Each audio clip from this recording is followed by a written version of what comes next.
নবনির্বাচিত কার্যকরী কমিটি সম্মানিত বন্ধুগণ, আমরা আজকে শপথ দিতে যাচ্ছি।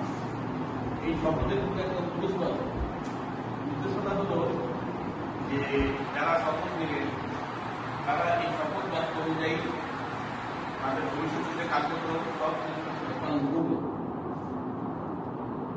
এটা হলো মূল লক্ষ্য। আমরা বিশ্বাস করি যে আগে সবাই সেই লক্ষ্য অনুযায়ী এগিয়ে যাবে। এখন আমি শপথ বাক্য পাঠ করতে যাচ্ছি। এখানে দেখা যায় শুরুতে আমি সেটা বলবো, আপনারাও বলবেন। মহান সৃষ্টিকর্তার নামে আমি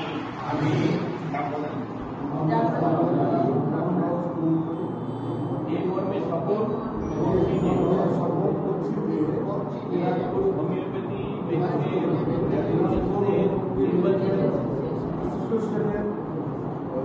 নির্বাচিত পদের নাম বলেন। আমার অর্পিত দায়িত্ব যথাযথভাবে পালন করব। আমি সংগঠনের গঠনতন্ত্র সমুন্নত রেখে কারো প্রতি হিংসা বা ক্রোধের বশবর্তী হয়ে কোনো কিছু করব না। আমি সংগঠনের সদস্যদের কল্যাণে এবং দেশের রক্ষায় নিজেকে সচেতন রাখবো।